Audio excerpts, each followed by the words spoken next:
pakinggan natin ang boses ng isa pang manananggol para sa interes ng mga kababayan natin. Walang iba kundi ang kaisa natin ngayon, Atty. Myong Garin. Salamat Aselis, no? Yes, thank you, sir. Narito po ako, nakikiisa sa ating mga kababayan upang sama-sama natin hingin ang katarungan para sa ating mga kababayan, sa mga mamamayang Pilipino na namatay sa baha, namatay sa leptospirosis, nawala ng mga ari-arian dahil po sa mga pagsasamantala dito sa ginawa na flood control projects scandal. So, huwag po tayong papayag na hindi mapanagot ang mga taong sangkot dito sa iskandalong ito. Lahat po ng kasangkuhan ng mga kontraktor na yan ay dapat humarap natin sa harap ng mamamayang Pilipino sapagkat ito po ay isang plan conspiracy upang nakawan ng harap-harapan ang ating mga kababayan dito sa ating bansa. Ngayon, meron na pong ginagawang investigasyon sa Blue Ribbon Committee.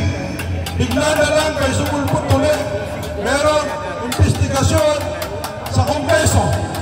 At sinasabi, ni Bongbong Marcos magkakaroon pa ng panibagong komisyon na gagawa ng isang investigasyon.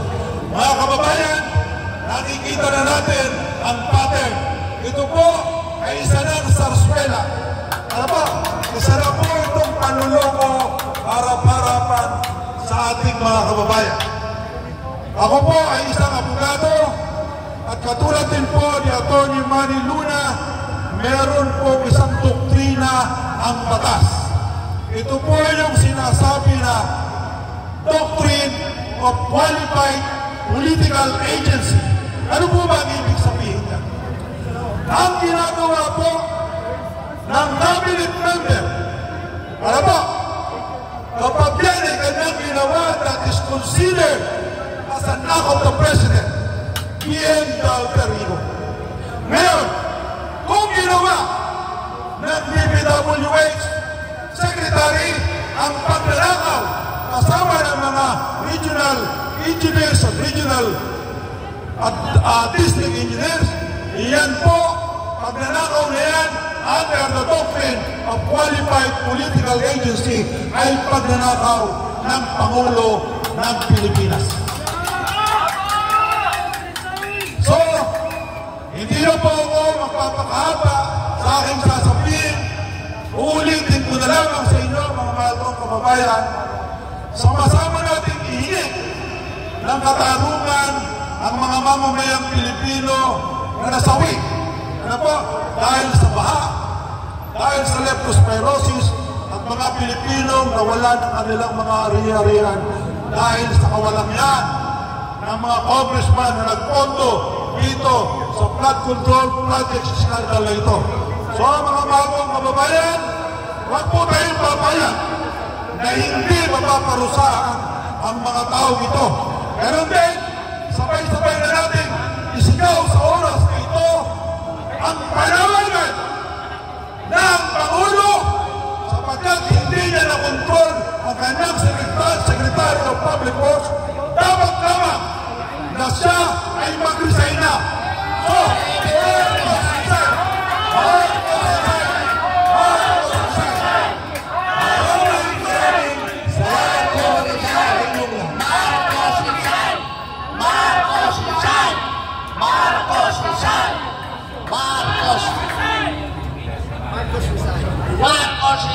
Manny Luna, Atty. Garin, pakinggan natin, Yusik Ben, ang boses ng pakikipagkaisa mula naman sa halay ng tribo at pamayanang katutubo, missionary for the indigenous people. Atty. Garin, thank you. Atty. Manny Luna, thank you. And Atty. David, thank you. Pakinggan natin si Ma'am Lugong. Mabuhay ang katutubo! Kumanta muna tayo ng, alin ang bayan ko ba? Ang bayan kong Pilipinas, lupain langit ko't bulaklak. Lods, naalala mo siya? Yung sumayaw? Nakalay lang Yung sumayaw? at sa kanyang lumiyan ganda, dayuhan ay nahalila. Halila kayo! Bayan ko, pilihan ka, nasandap sa lusan. Ibon na may layang lumipad, tulungin mo at umiiyak.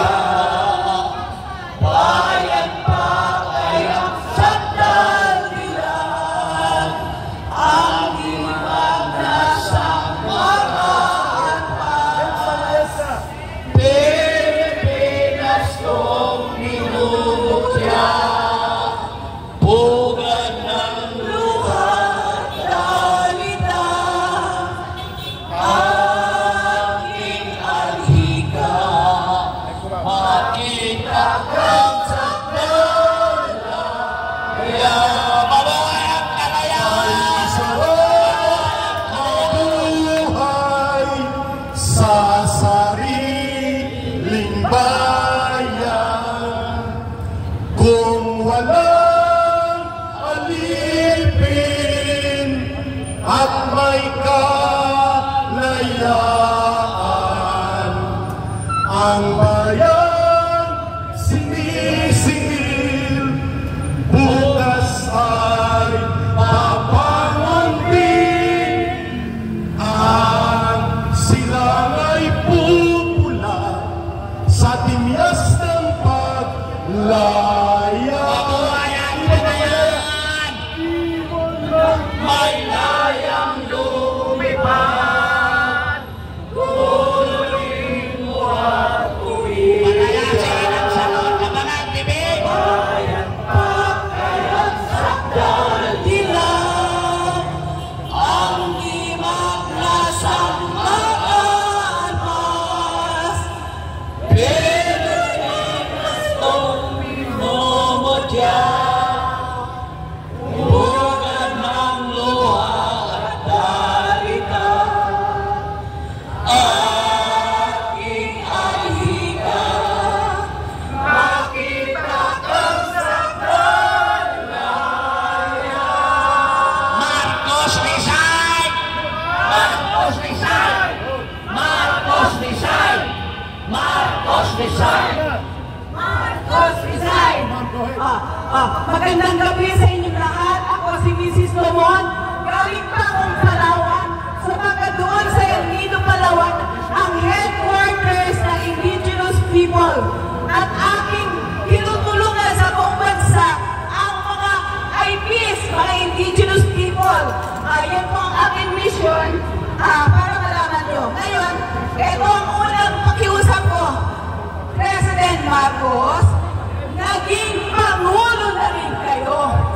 Pabayaan niyo na po sa aming mga tao ang pag-alis ng bayan. Under the law, under IPRA law, ang kabribo ay magkarapatan ng magsalita at maggawa ng partisipasyon sa pagmamahala ng bayan. RA 8371, kung may mga alam kayo, Chapter 4, Self-Governance, Self-Determination. Panahon na. Pangulong Marcos, pabayaan niyo na kami. Pabayaan niyo na kami. We have plans. Ang makasama ko ay Maharlika Treasure Keepers. Merong sistema na kami tinubuo sa dibinong gobyerno at yun ang ipagdasal natin. Okay? So, ipagdasal natin sapagkat dibinong gobyerno ang aming gagawin. Kaya ang unang development information para malaman nyo. So, hindi na ako magtatagal. Kailangan makiusap, Marcos at Chicano, makiusap, magbigyan nyo na ang may mga karapatan sa batas. May karapatan sa batas. Kami ay mga indigenous peoples, Luzon, Visayas at Mindanao. Pagbigyan, maupo na kayo sa inyong wheelchair. Sapagat kami naman. Salamat sa lahat. Gandang araw.